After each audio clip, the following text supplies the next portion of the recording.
Bismillahirrahmanirrahim. Assalamualaikum warahmatullahi wabarakatuh. Apa khabar semua murid-murid tahun 4? Ustaz harap semua dalam keadaan yang sihat dan sentiasa bersedia untuk ber-PDPR. Alright. Okey, jadi Ustaz harap semua sudah bersedia walaupun kamu masih ber-PDPR atas sebab tahun 5 dan tahun 6 sedang periksa UPKK sekarang, jadi kamu kena ber-PDPR macam biasa disebabkan kamu tidak boleh bersemuka di sekolah. Okey. Alright. Okey, jadi jom kita sambung pembelajaran hot kita pada hari ini. Kita akan masuk kepada tajuk kecil yang seterusnya. Okey. Tetapi sebelum itu, sebelum Ustaz nak memulakan pembelajaran kita pada hari ini, jom kita baca doa sama-sama insya-Allah. Semua tanda tangan. Bismillahirrahmanirrahim. Allahumma aftah alaina hikmataka wanshur alaina min khazaini rahmatika ya arhamar rahimin. Rabbi shrah li sadri wa yassir li amri wahlul 'uqdatam min lisani yafqahu qawli.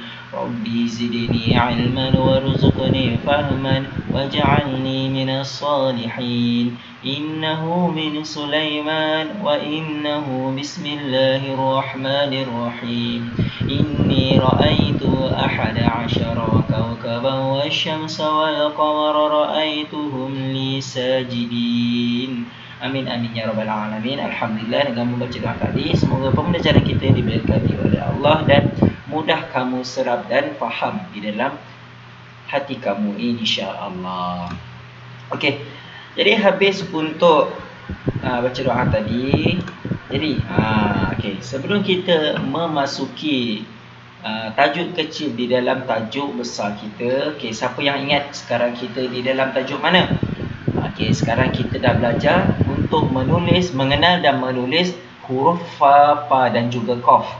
Okey, untuk 2 minggu yang lepas kamu sudah belajar ataupun minggu lepas kamu dah belajar macam mana nak menulis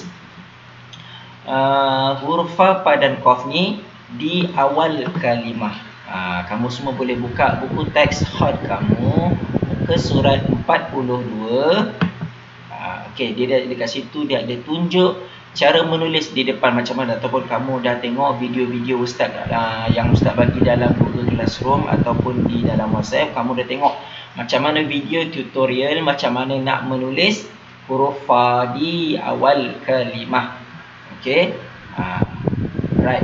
Okey, jadi kita dah belajar dah macam mana kita di awal tu macam mana daripada nombor 1 tu, daripada dia punya kepala dia tu kita pusing ke atas, kemudian ke bawah dan juga ke tepi. Okey, sama juga dengan fa, qaf juga. Okey. Untuk yang pertama, kategori yang pertama mesti kepala dia ke bawah. Itu kalau dia mempunyai ekor, kalau bersambung dengan ekor. Macam ni. Alright. Okey, macam ni. Kan dia ke bawah ni. Okey, kalau dia bersambung dengan huruf yang tidak ada ekor yang ke bawah, dia mesti ke tepi macam ni. Ni contoh dia. Ke tepi dulu. Okey. Alright. Okay, itu untuk di awal kalimah. Jadi hari ini kita akan masuk pada unit yang kedua di dalam tajuk ini, iaitu mengenal dan menulis huruf jawi fa, pa dan qaf bersambung di tengah kalimah mengikut kaedah khot nasar. Okey, kamu masih dalam khot nasar lagi. Tak masuk lagi khot-khot yang lain. Okey. Alright, okey, kita tengok kepada apa yang kamu akan belajar hari ini. Yang pertama, kamu akan mengenal huruf jawi fa, pa dan qaf bersambung di tengah kalimah mengikut kaedah khot nasar. Okey, kemudian kamu akan dapat membezakan huruf fa, pa dan qaf bersambung di tengah kalimah. Okey, kemudian yang terakhir, kamu juga akan dapat tahu macam mana nak tulis. Ni yang paling penting, kamu tahu macam mana nak menulis huruf jawi fa, pa dan qaf bersambung di tengah kalimah dengan kaedah khot nasar. Itu yang paling penting sekali. Kamu dapat tahu. Okey, macam mana titik dia, macam mana nak digariskan dia. Okey. Right. Jadi kita akan tengok satu-satu insya-Allah. Okey, tengok dalam gambar ni. Kamu nampak gambar apa ni dalam ni? Yang besi selalu bila nak masuk rumah je mesti akan ada pegang kunci ni. Iaitu kunci besi. Okey, ataupun di dalam bahasa Arab dia dekat sini miftahun. Miftahun. Miftahun. Itu dalam bahasa Arab. Miftahun bermaksud kunci. Alright. Okey, cara menulis tengok dekat sini huruf fa di tengah-tengah kalimah ni. Tengok ni. Okey, di tengah-tengah kalimah ni. Okey, tengok macam mana kita akan belajar macam mana kita nak pusingkan dia dekat tengah-tengah tu macam ni. Okey, tengok dekat bawah sekali tu muka surat 44 tu. Okey. Menulis bentuk huruf fa, pa dan qaf bersambung di tengah kalimah mengikut kaedah khawatir nasal terbahagi kepada 3 keratan. Akan ada 3 cara. Macam mana tu? Okey, kita tengok cara asas dia dulu macam mana. Okey, kita tengok. Okey, apabila kita dah tulis huruf yang pertama sebelum dia ataupun huruf yang kedua ke ketiga ke sebelum dia, okey, mesti dia akan ada ekor yang pertama dekat sini untuk sambungkan dia dengan huruf fa ni. Ni macam ni di hujung ni. Inilah di ekor yang untuk disambungkan dengan huruf fa, pa atau qaf. Okey. Yang pertama sekali bila bersambung nak masuk huruf fa ni je, kamu mesti pusingkan dia ke atas terus. Nampak ni nombor 1 ni, ada punya leher dia ni ke atas sikit. Nampak ni garisan bawah ni, garisan dalam buku kamu lah. Okay, kemudian kamu tolak ke atas sikit. Okey, nampak?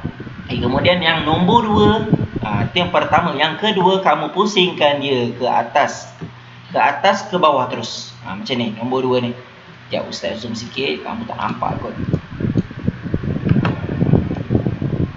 Okey. Nampak Okey ni.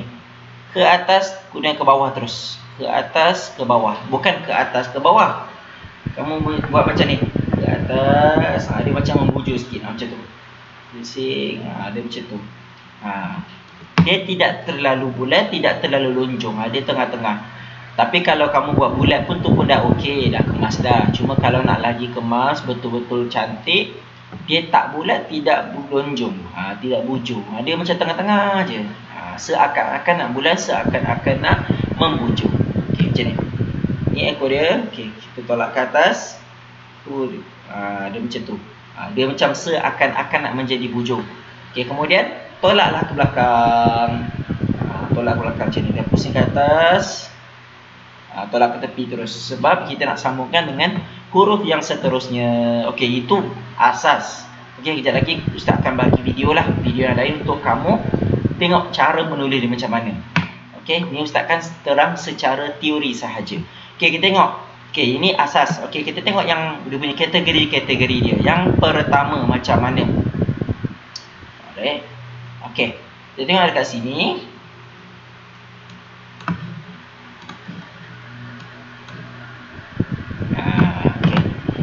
Apabila dia bersambung dengan huruf yang ke atas, yang membatang ke atas. Macam sebelum Ustaz bagi tahu ada huruf membatang ke atas, ke tepi ataupun ke bawah kan. Okey, ini sebelum huruf dia adalah huruf lam, huruf yang ada batang. Okey, cara nak tulis dia bila tulis huruf lam ke yang ada batang, tengok dekat sini. Okey, lam turunlah ke bawah macam biasa, kemudian ke tepi.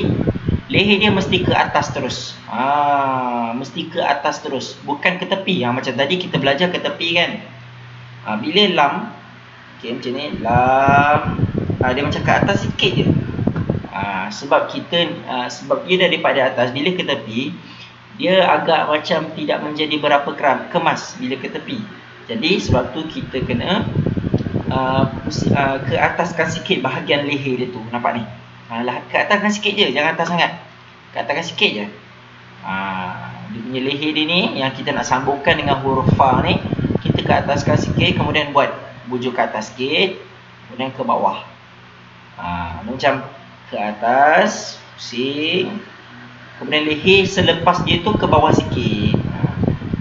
Dia seakan-akan setara dengan huruf leher sebelum dia ni. Ini sebelum dia, ini selepas dia. Kan setara tu, nampak? Okey, itu teori dia. Okey, kemudian ke bawah huruf jim, kemudian ke bawah huruf ra. Itu dia punya teori sahaja. Okey, kejap lagi kita akan buat sama-sama. Okey, seterusnya itu bersambung dengan huruf sebelum dia, huruf yang ada batang.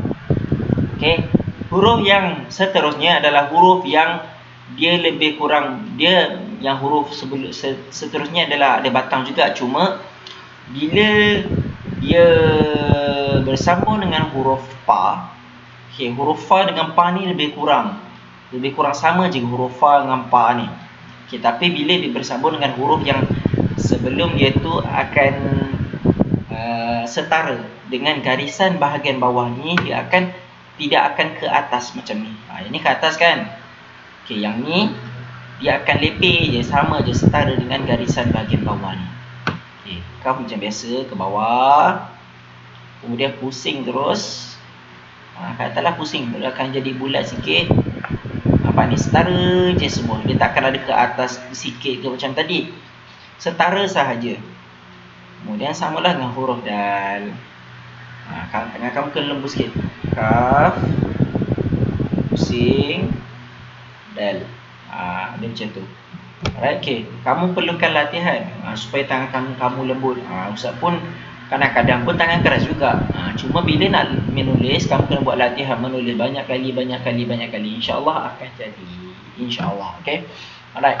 Okay, ini huruf pa di tengah. Okay, kemudian kategori yang ketiga adalah huruf qaf. Huruf qaf bila bersambung dengan huruf yang ada ekor yang ke bawah, fa, pa atau qaf bersambung dengan huruf yang ada ekor ke bawah. Macam ni disambung dengan huruf ya. Jadi macam biasalah dia akan ke atas sikit. Ke atas sikit sebab huruf ya ni mesti di bawah garisan. Jadi kamu qaf ni perlu di atas lah sikit. Ba, kita tulis huruf ba ke tepi, pusing. Kemudian ekor yang selepas dia ni mesti ke bawah, betul-betul atas garisan buku tulis kamu. Supaya ekor huruf ya yang di bawah garisan tu tidak terlalu ke bawah, kemas. Dia elok-elok je, cantik je bila dia ke bawah tu. Kamu kena selalu menulis lah, kena buat latihan selalu. Itu kategori dia. Yang pertama, yang bersambung dengan huruf sebelumnya dia batang. Kemudian huruf yang kedua sama setara. Kemudian yang ketiga dengan huruf yang ada ekor ke bawah. Itu kategori-kategori dia. Alright. Tengok di sini.